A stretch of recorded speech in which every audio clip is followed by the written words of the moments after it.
truth about Roth IRA is what your financial advisor won't tell you. VIRO analysis, high search velocity, keywords embedded, Roth IRA, tax-free retirement, Roth IRA penalties, Roth IRA rules, UBIT tax, 5-year rule, SWOT verified, strength equals timely tax truth, weakness equals non-factual grounding, opportunity equals retirees searching this now, threat equals competing misinformation neutralized by accuracy.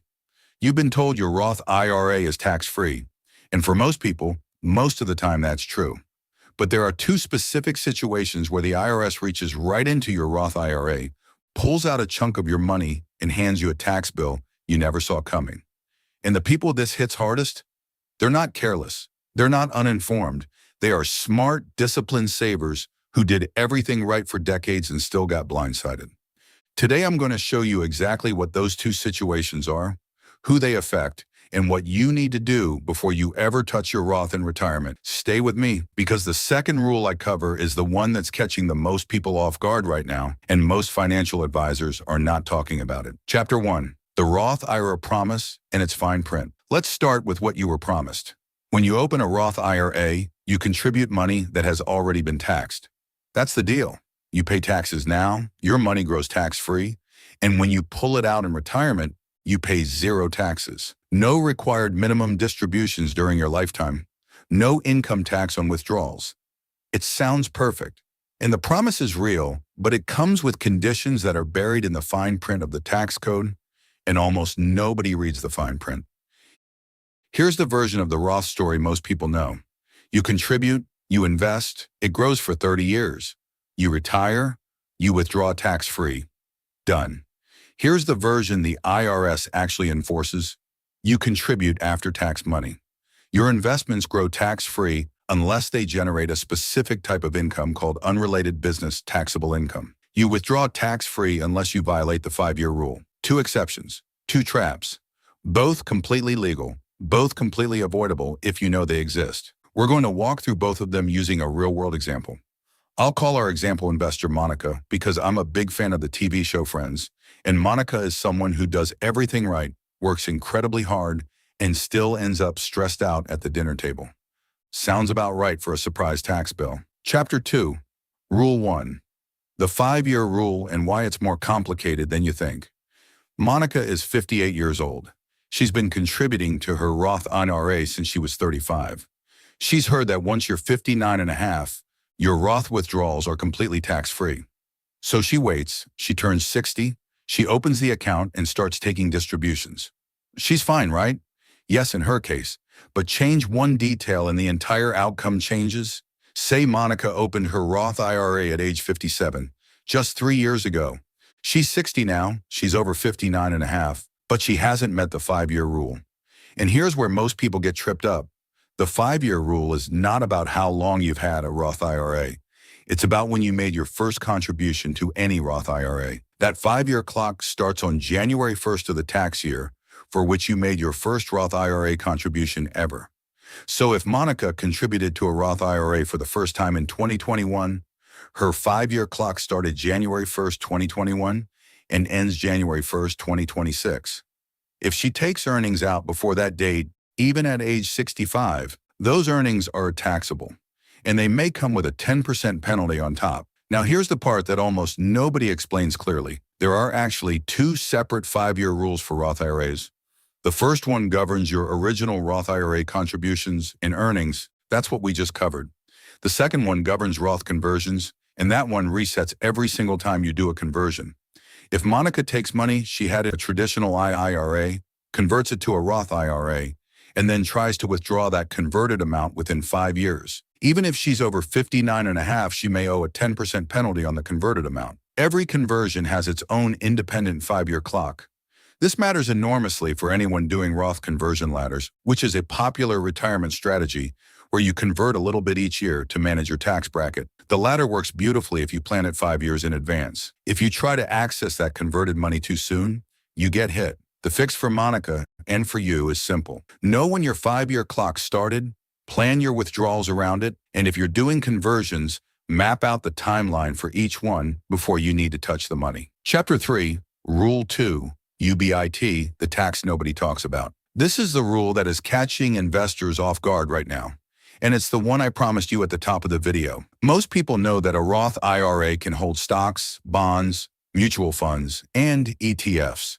What fewer people know is that a Roth IRA can also hold alternative investments, real estate, private equity, LLCs, limited partnerships, certain types of business interests. And this is where the IRS has a specific rule that most investors have never heard of. It's called UBIT, Unrelated Business Income Tax. And yes, it can apply inside your Roth IRA. Here's the concept. The government gave IRAs a tax break because IRAs are supposed to be passive investment vehicles. You're supposed to be investing, not running a business inside your retirement account. But when an IRA earns income from an active business or from debt-financed investments, the IRS says, that's not passive investment income. That's business income, and we're going to tax it. Back to Monica. Monica is a sophisticated investor. She's heard that holding real estate inside a Roth IRA can be a powerful strategy.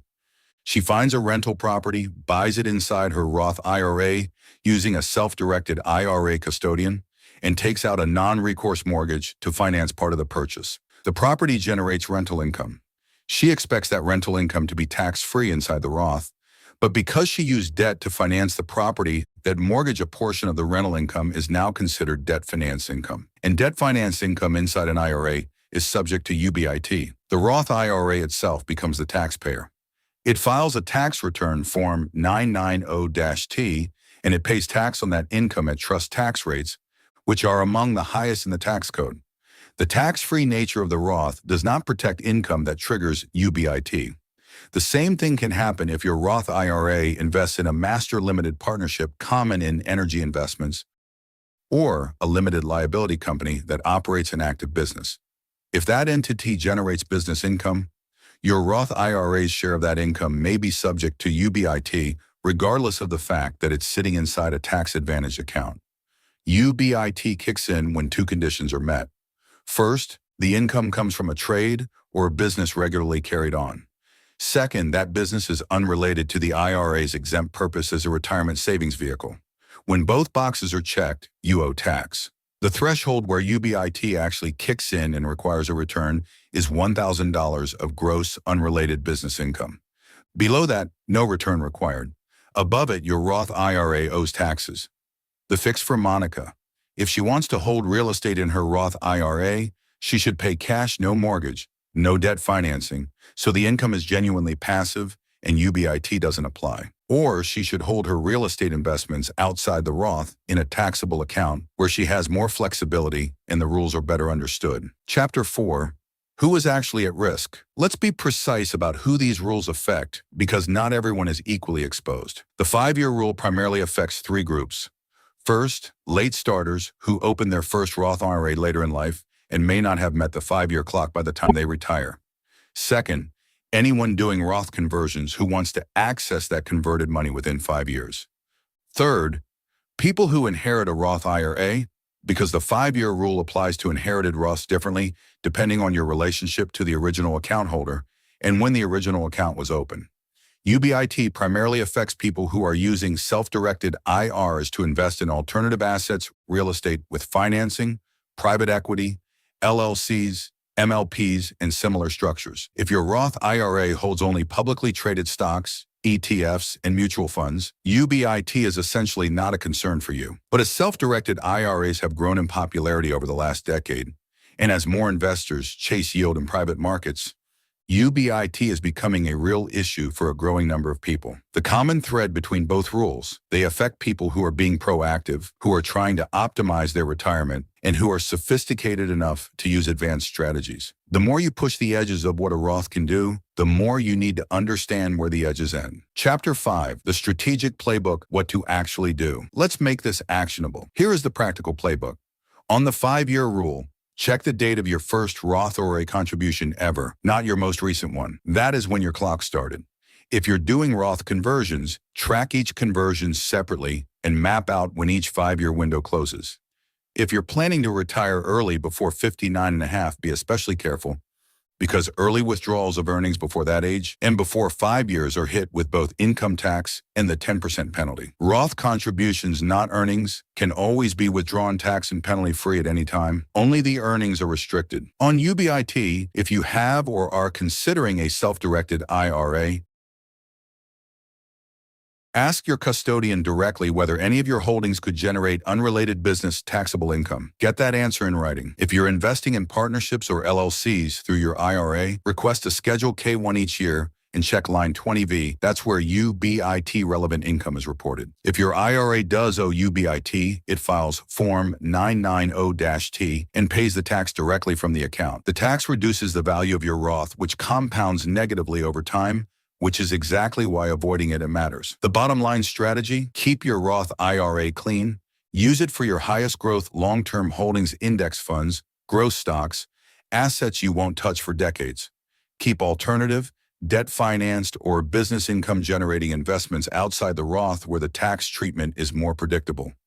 And don't make your first Roth withdrawal a guessing game. Know your dates, know your rules, and know your numbers before you need the money. Close. The Roth IRA is still one of the most powerful retirement tools available to American investors. Nothing in this video changes that. What changes is that now you know exactly where the traps are, and you can walk around them. Most people will retire with a Roth IRA that performs exactly as promised, completely tax-free. But the ones who get blindsided are the ones who assume the promise was unconditional. It isn't. The 5-year rule and UBIT are real, they're enforceable, and they catch smart people every year. Monica, our example from earlier, she's going to be fine. Because now she knows, and now, so do you. If you found this useful, share it with someone who has a Roth IRA, because there is a very good chance they have no idea these rules exist. And if you want to go deeper on Roth conversion strategy, on self-directed IRAs, or on how to structure your retirement accounts for maximum tax efficiency, I'll see you in the next video. Total estimated runtime, approximately 12 minutes at natural speaking pace, approximately 1,500 to 1,600 spoken words per 10 minutes. Vireo plus SWOT verification, summary, Vireo, viral, informative, relatable, impactful, original. Viral, hook targets, a widespread false belief held by millions of Roth holders. Informative, too specific, real, IRS enforced rules. No filler, relatable. Monica example grounds abstract tax code in a real person story. Impactful, actionable steps in every chapter. Viewers leave knowing what to do. Original, UBIT inside a Roth is severely underreported.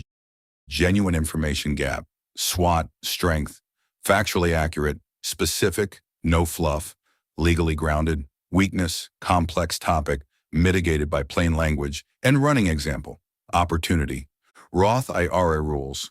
Roth IRA tax. UBIT IRA. 5-year rule Roth are all high-volume, high-intent search terms with strong YouTube and Google traffic threat. Competing videos give oversimplified or incorrect information. This script's accuracy and depth is the differentiator.